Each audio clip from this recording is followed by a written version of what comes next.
Halo sahabat wirausaha, sesuai dengan video yang disampaikan oleh WhatsApp barusan, kita bisa ambil satu pembelajaran bahwa setiap pengusaha itu perlu punya cerita. Dan untuk memiliki cerita yang menarik bagi konsumen yang disasar dan ditargetkan, setiap pengusaha juga perlu mengetahui apa sih keunggulan unik yang bisa memenuhi kebutuhan atau bahkan menjadi solusi bagi konsumen kita. Bahasa kerennya itu namanya value proposition.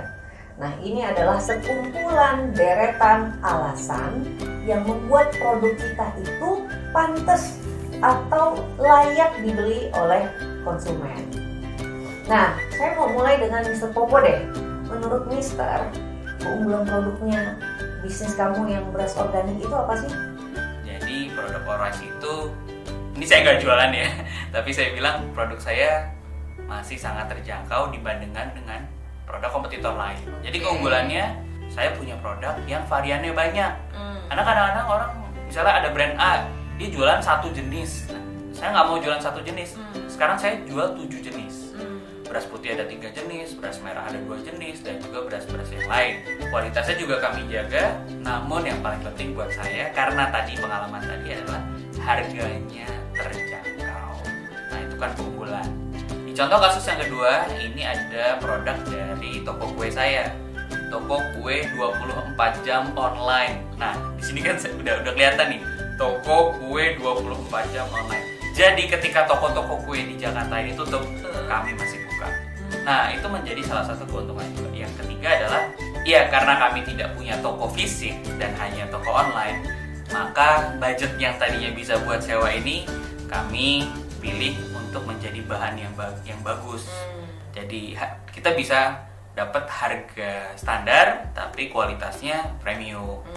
Nah, itu sih keunggulan dari dua usaha saya. Keunggulan itu yang bisa membuat Honey to the Bee Cake bisa menerima pesanan dadakan nggak, Mr. Popo? Nah, pesanan dadakan ini ya memang kami selalu sedia beberapa stok yang memang secara data sudah kami pelajari. Oh, ternyata orang-orang ini cenderung lebih suka yang ini. Jadi kita selalu menyiapkan, katakanlah ada orderan jam 12 malam, ya kita siap. Gitu. Nah, itu juga keunggulan nih sepertinya yang bisa mungkin teman-teman contek. Tapi masih ada kasus yang lain yang bisa kita pelajari, yaitu mungkin dari Mbak Meka. Mbak Meka, bisa ceritain nggak kalau dari coklat dalam apa nih keunggulan yang dikedepankan dan ditawarkan ke konsumen? Ini nih menarik banget Mbak Dewi, karena coklat dalam itu sebenarnya punya beberapa merek, dan setiap merek itu punya konsep, positioning, dan target marketnya sendiri-sendiri. Saya bahas ya. Pertama, kita punya coklat dalam. Konsepnya sendiri adalah cita rasa Indonesia dan cerita Indonesia. Positioningnya menempatkan sebagai coklat berbudaya dengan target market untuk pelancong-pelancong yang datang ke Yogyakarta. Kemasannya pun memang dibikin secara serius untuk menceritakan budaya Indonesia. Jadi contohnya nih, kita punya varian rasa klasik, ada dark, milk, dan white coklat. Di situ dibungkusnya pakai batik klasik yang digunakan pada prosesi pernikahan di Jawa. Ada batik truntum, ada batik sidomukti, dan ada batik sidoasih. Nah, varian produk kita itu ada 26. Jadi setiap varian akan mengangkat cita rasa Indonesia dan cerita Indonesia. Merek kedua, Bon Beans. Konsepnya adalah untuk direct trade dan single origin coklat, dan kita punya 6 varian rasa. Di sini positioningnya adalah sebagai social impact coklat.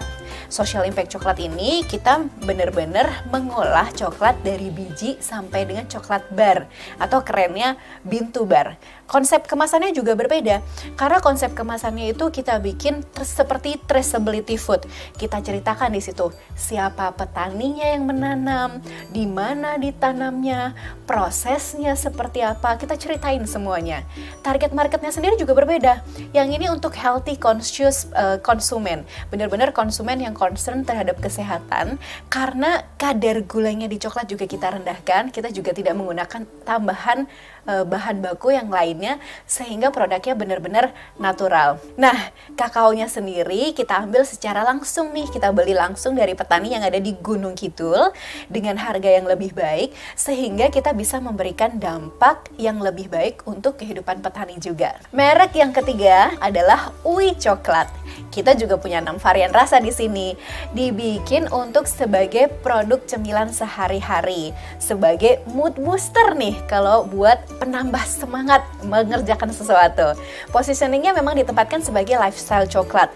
Target marketnya juga sangat spesifik untuk wanita usia 18 sampai 35 tahun yang mereka punya behavior atau kebiasaan aktif banget di sosial media. Yang paling baru nih adalah Cobio. Kami membuat produk ini menjadi hasil produk kolaborasi dengan Fakultas Teknologi Pangan UGM, yaitu coklat dengan probiotik atau bakteri baik yang dapat membantu kesehatan.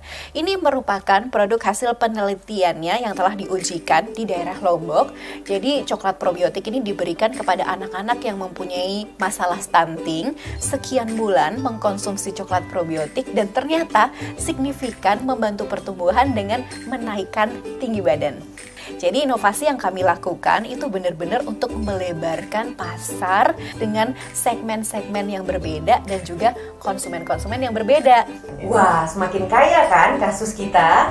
Tapi kita masih punya satu lagi. Kita kan punya Mas Imam. Gimana nih Mas Imam? Apa yang ditawarkan supaya makin banyak orang yang mau subscribe channelnya Mas Imam, dan yang sudah subscribe tidak unsubscribe?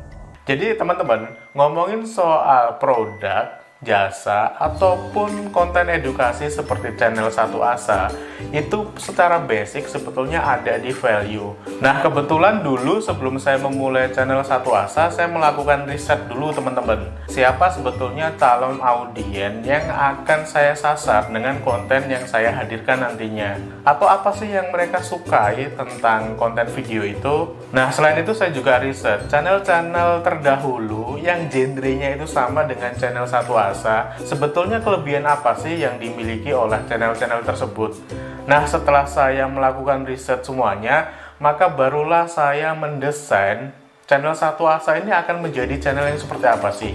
Nah, kalau boleh sombong nih, beberapa kelebihan channel Satu Asa diantaranya.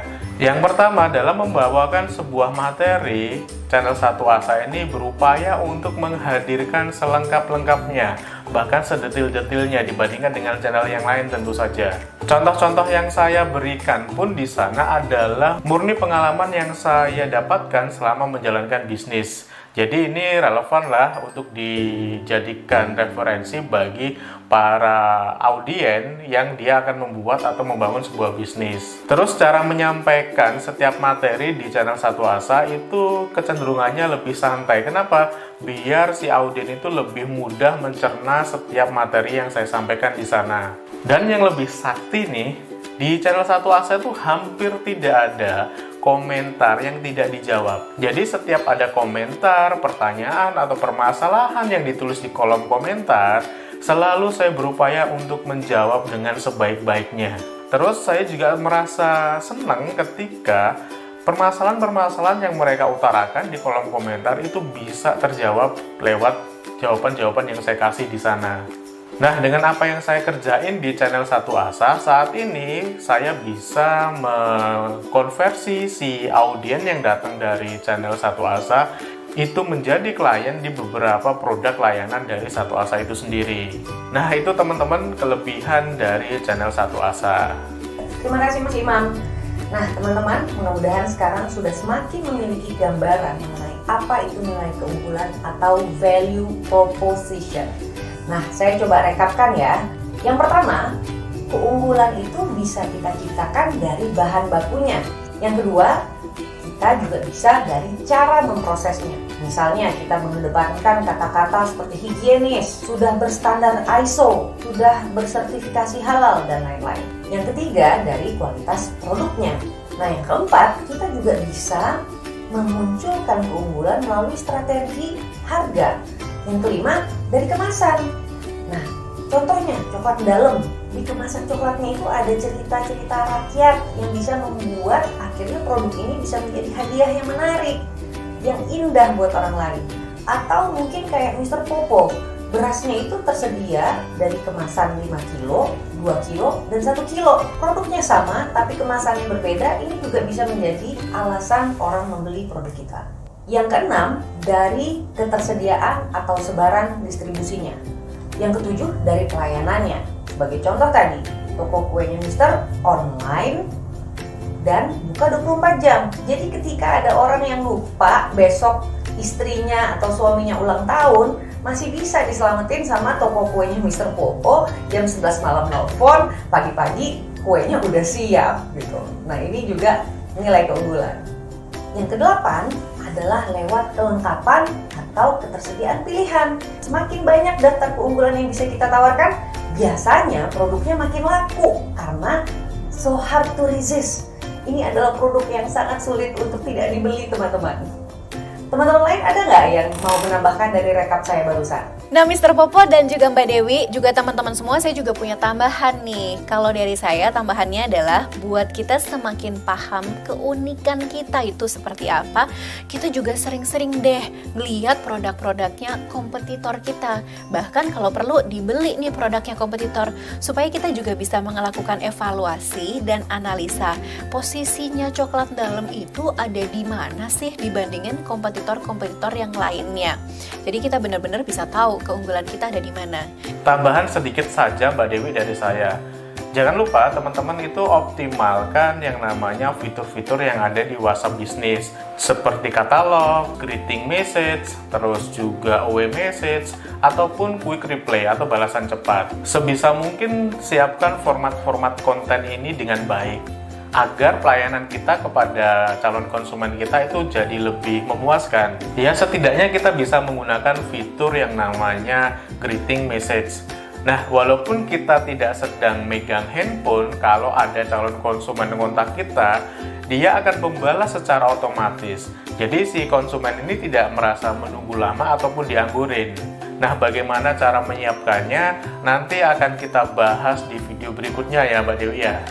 Wah, makasih nih tambahannya Mbak Meka, Mr. Popo, dan Mas Imam.